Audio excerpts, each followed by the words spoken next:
Tragic Move bombing in Philadelphia. Move is an organization founded in Philadelphia that combines elements of Black liberation, environmentalism, and back-to-nature philosophies. Its members adopt a communal lifestyle, shunning modern technology and advocating for animal rights. They emphasize a return to natural living, believing in the interconnection of all life forms and the importance of self-sufficiency. The Move Group was established in 1972 by John Africa, drawing attention for its radical beliefs and confrontational tactics. Over the years, Move engaged in numerous protests and clashes with authorities. Their activities included demonstrations against police brutality, animal exploitation, and systemic injustice, often resulting in heightened tensions with local law enforcement. Move's relationship with the Philadelphia community was fraught with conflict. Neighbors frequently complained about their loud, sometimes aggressive demonstrations and the unsanitary conditions around their properties. These tensions escalated into violent confrontations, with both Move members and police officers suffering casualties, fostering a deeply adversarial dynamic between the group and the city. The house at 6221 Osage Avenue became Move's headquarters in the early 1980s. It was fortified with bunkers and loudspeakers for broadcasting their messages. The location symbolized their defiance and commitment to their cause, but also became a focal point for the escalating conflict with city authorities, drawing intense scrutiny and hostility. Frustrated by years of unresolved conflict and mounting neighborhood complaints, the Philadelphia Police Department decided to take decisive action against Move. The authorities perceived the group as a significant threat to public safety and order, prompting a plan to forcibly remove Move members from their fortified residence on Osage Avenue. In the weeks leading up to May 13, 1985, tensions between Move and Philadelphia authorities escalated. The city viewed the organization as a disruptive force, while Move members felt persecuted. Both sides prepared for a confrontation, with the police amassing resources and Move members fortifying their home at 6221 Osage Avenue. On May 13, 1985, the Philadelphia Police Department initiated a confrontation with Move members. The standoff quickly intensified, leading to a chaotic exchange.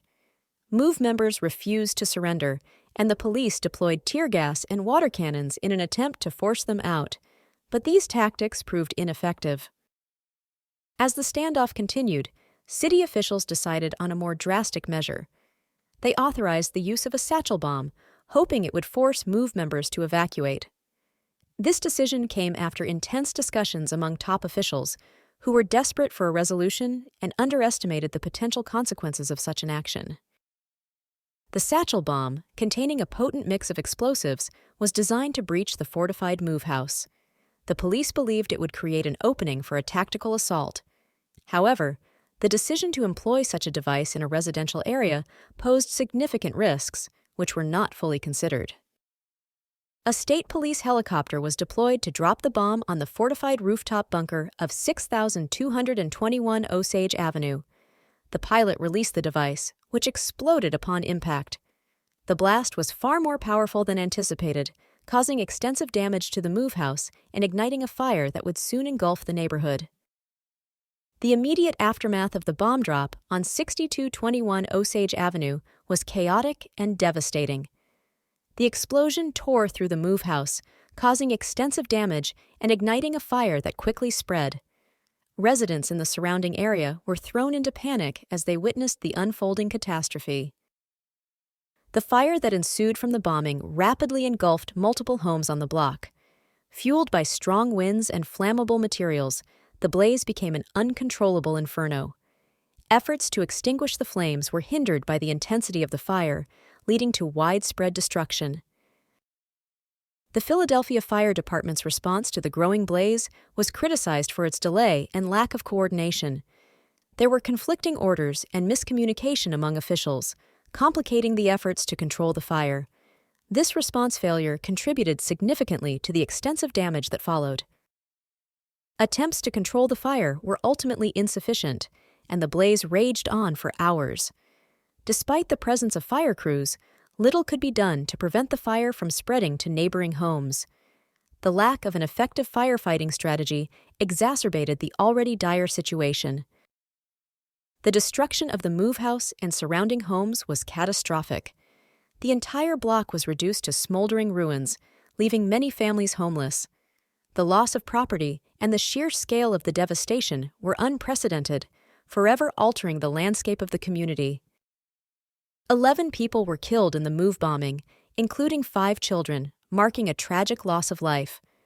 The victims were inside the house when the bomb was dropped, and the ensuing fire made escape impossible. This devastating event left a lasting scar on the West Philadelphia community.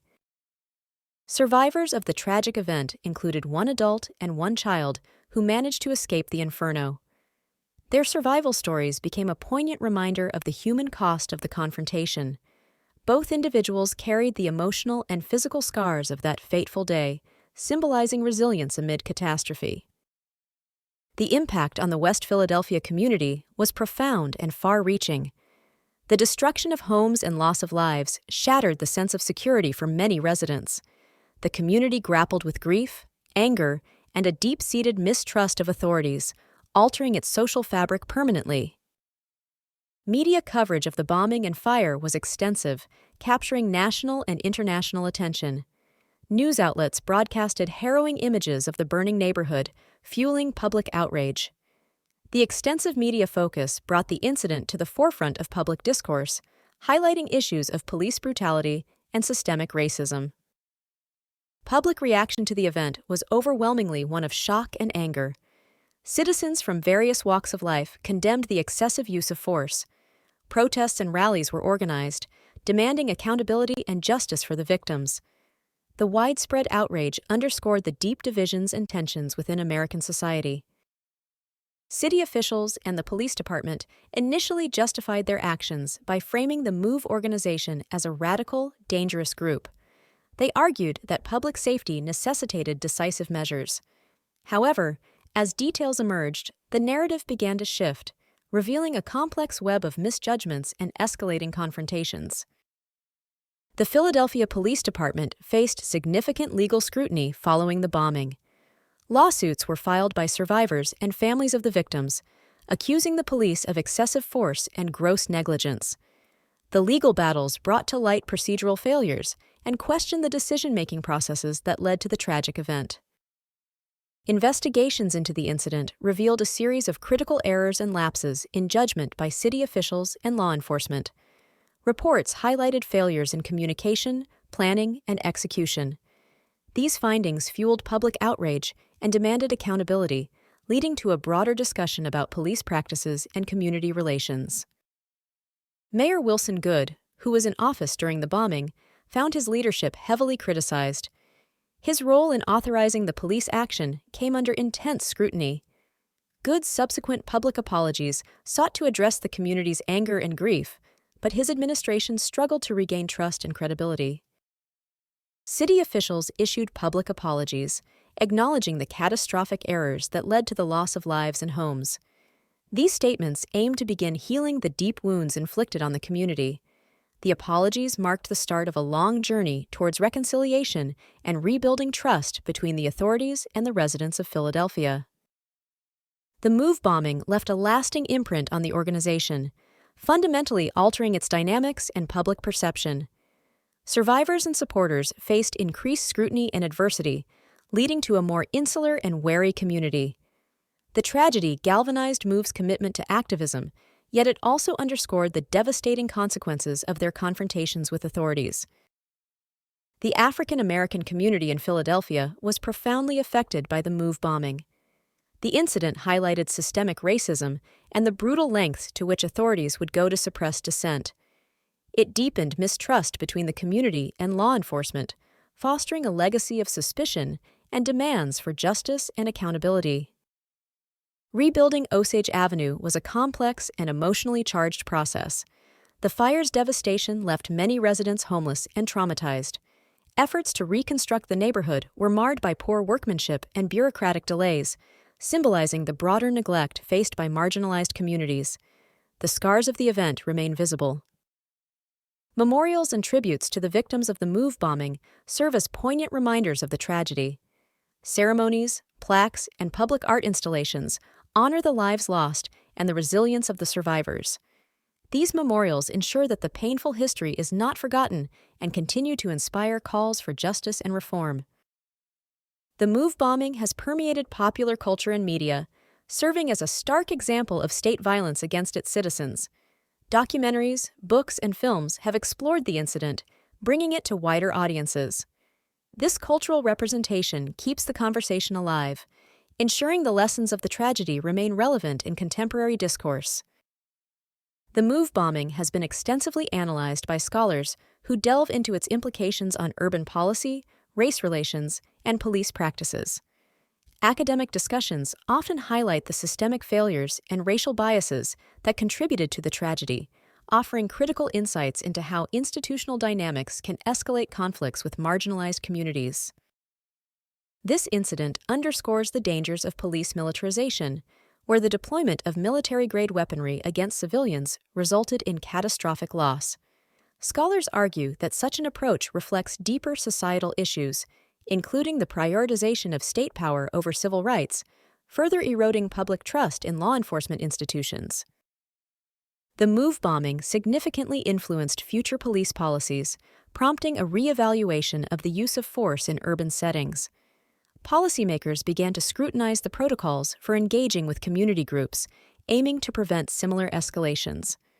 This tragedy has become a case study for advocating more compassionate and community-oriented policing methods. In examining other incidents of police violence against African Americans, the MOVE bombing stands out as a stark reminder of the potential for excessive force to result in tragic outcomes. It is frequently cited in discussions about systemic racism within law enforcement and the urgent need for comprehensive reforms to protect civil liberties. The MOVE bombing holds a significant place in American history as a poignant example of the consequences of unchecked authority and racial tension. Its legacy continues to inform contemporary debates on justice, equality, and the role of the police, serving as a cautionary tale of the profound impact of state violence. The MOVE bombing serves as a stark reminder of the perils of excessive force and the importance of accountability in law enforcement. The incident has highlighted the need for systemic reform and has prompted ongoing discussions about police practices, community relations, and the protection of civil liberties. Efforts towards reconciliation and healing in the community have included public apologies, memorials, and community dialogues. These initiatives aim to address the trauma endured by the affected families and rebuild trust between residents and local authorities. Healing is a continuous process, requiring time, empathy, and genuine commitment from all parties involved. The MOVE bombing has inspired ongoing activism focused on social justice, police reform, and racial equality. Activists continue to raise awareness about the event, advocating for policy changes and greater oversight of law enforcement. The legacy of MOVE fuels the fight against systemic racism and for the protection of marginalized communities. Reflections from survivors and families of the victims offer poignant insights into the human cost of the tragedy. Their stories of loss, resilience, and hope provide a powerful testament to the enduring impact of the bombing. These personal narratives are crucial for understanding the full scope of the event's significance. The legacy of May 13, 1985, remains relevant today as it underscores the importance of justice, accountability, and community healing. The MOVE bombing serves as a cautionary tale and a call to action, reminding us of the need to learn from history to prevent similar tragedies in the future.